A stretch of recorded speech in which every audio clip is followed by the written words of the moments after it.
Hi Pisces, this is Pisces Hub. Welcome to my channel. So for today's video, gagawa tayo ng daily reading for Pisces sa araw na ito. Okay, alamin natin kung ano yung magiging mensahe, gabay, advices ng tarot cards for Pisces or mga posibleng mangyari for Pisces sa araw na ito. Okay? Reminder lang po Pisces na ito ay general reading po. So, pwede pong mag-resonate sa'yo, pwede pong hindi. And this is a timeless reading. Kahit daily reading to siya, basta kahit anong araw, buwan o taon mo to napanood. And mag-resonate sa sitwasyon nyo po, take nyo lang. Okay? And ang mga gender po na konektado sa ating reading ay welcome po, mababae, lalaki, LGBT man yung nanonood. And yung mga taong dinidil nyo, again, pag mag-resonate, pag hindi, huwag po nating ipilit, okay? So,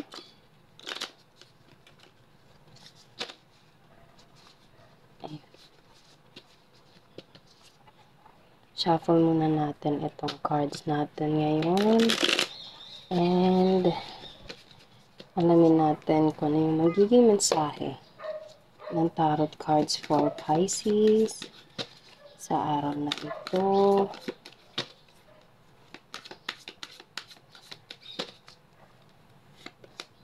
Oh, Page of Cups. Okay, so there's a younger energy. It depends kung sino to. It's either you or there is someone na mas younger. Okay? Pwede din namang mas matanda siya sa'yo or this person, pero yung energy niya is parang bata. Okay? And meron siyang iaabot sa'yo, meron siyang offer. It depends. Pwedeng ito ay sa love kasi meron tayo ditong water. And merong lamang fish, so there's a commitment na dala nito, longer commitment, okay? Or kung hindi naman, there is something pwedeng sa trabaho, sa negosyo, pera, okay, na i-offer niya, or pwedeng, bigla ako naisip yung word na hiram, okay? So, pwedeng nang hiram ka and papahiramin ka nito ng taong to, okay? So, ano pa po? Ayun. Oh, King of Pentacles and Three of Pentacles. So, there is a big age difference between the both of you, okay? So, pwedeng ito ay sa love. Kasi meron tayo ditong Three of Pentacles. Kitang-kita nyo para silang kinakasal. Okay? And meron tayo ditong Page of Cups. Sinabi ko kanina, pwedeng ito ay sa love kasi there's a cups, okay? Pero kung hindi naman, pwedeng ito ay pera, papahiramin ka nito, or pwedeng sa trabaho, pwedeng meron siyang i-offer sa'yo, and merong meeting, merong job offer, pwedeng ikaw yung kakausapin para, alam mo yun, mag-handle sa ganitong situation, okay? So, take nyo lang po kung saan mag-resonate, and meron tayo ditong King of Pentacles, King of Money.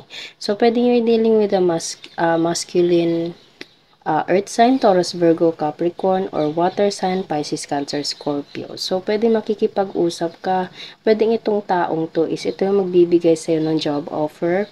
Pwedeng itong taong to is magbibigay sa'yo ng something na proposal. Okay, take nyo lang po kung saan mag-resonate. And sinabi ko kanina na there's a big age difference. Pwedeng ikaw yung mas bata or pwedeng ikaw yung mas matanda. Okay, kasi there's a King of Pentacles which is person na, na matured. Okay, and Page of Cups which is younger, young energy. Okay, and there's a Three of Pentacles.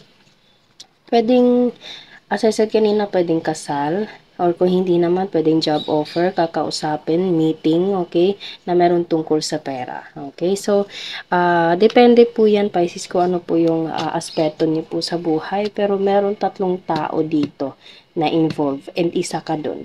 Okay, so clarify natin itong Page of Cups, ano pa po ang yes, Knight of Pentacles, pera, Pisces, pera. Okay? So, oh my goodness. Knight of Pentacles and Knight of Cups, Pisces, sa Page of Cups natin dito. Wow.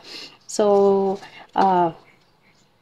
you have to expect a big offer for you to receive, or ikaw yung magbibigay, Pisces.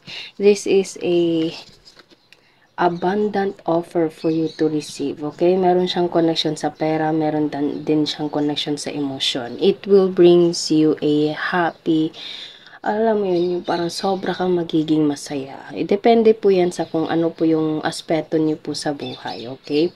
Pero there's a love and there's a money involved, okay? And Knight of Pentacles, this is a slow-moving process. Pwedeng matagal mo itong hinintay or pwedeng, alam mo yun, parang sometime na din, okay? Pero darating siya and it will make you feel happy. The most happiest, most na nga happiest pa, di ba? So, sobra ka magiging masaya nito Pisces, okay? Sa dala nitong cups ng taong to. Okay? So, clarify natin itong si King of Pentacles. Ano po ang ayun? So, there's a Three of Swords.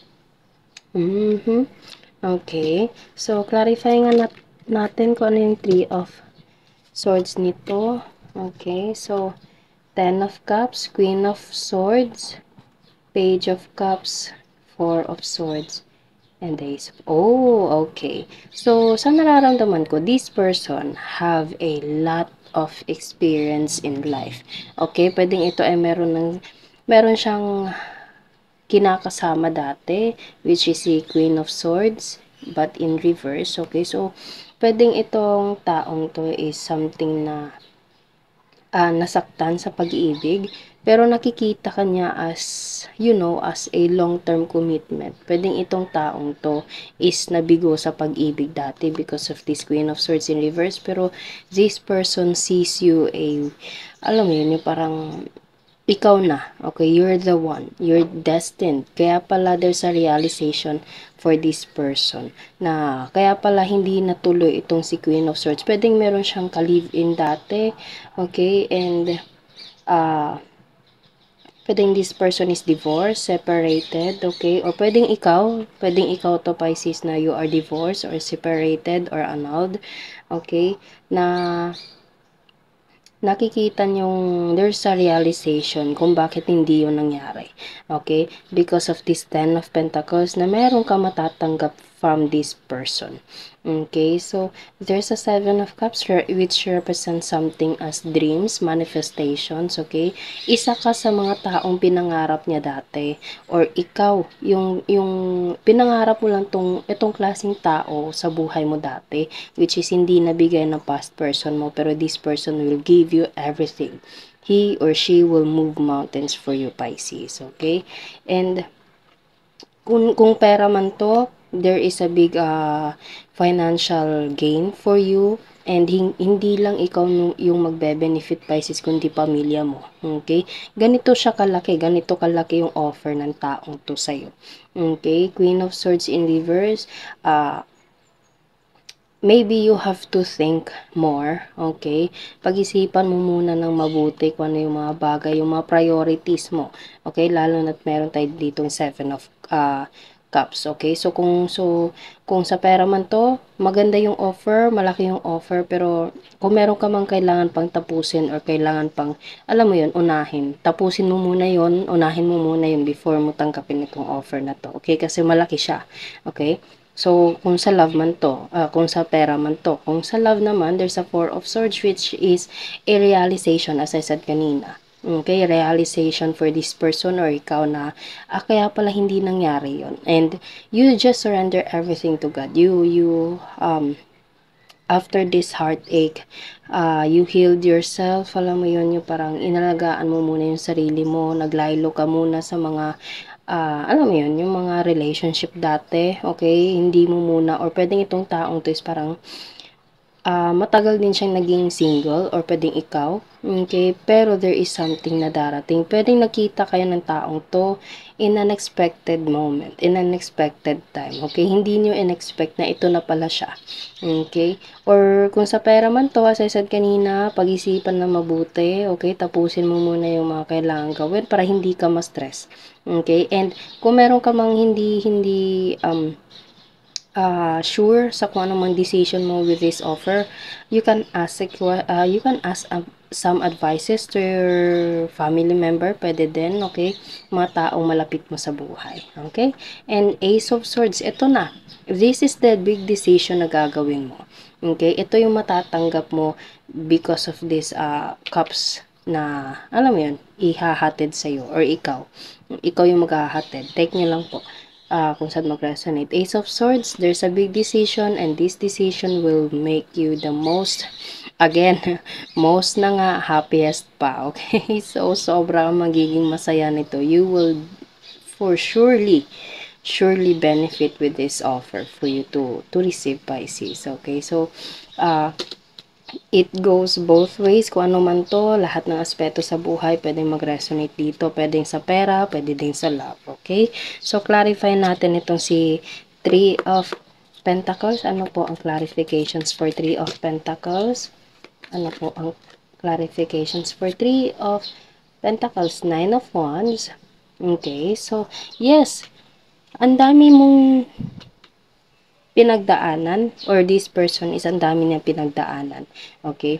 Pero there is something na, alam mo yun, yung parang hindi ka agad-agad nagtitiwala, Pisces, kasi this person is so vigilant, napaka-alerto niya sa lahat ng mga wands na napalibutan siya, okay, napaligiran siya ng wands kasi takot siya, okay, kasi mayroong bandage sa ulo niya. Pero this person is so vigilant, pero once na dumating itong taong to sa buhay mo, Pisces, or pwedeng dumating na siya, this person will, alam mo yun, will make you feel secured, make you feel protected, okay? Hindi ka na yung dati na parang you have to be strong para protektahan yung sarili mo. Meron ng taong puprotekta sa'yo, Pisces, okay? Kasi there's a knight in shining armor. Okay, so sweet naman.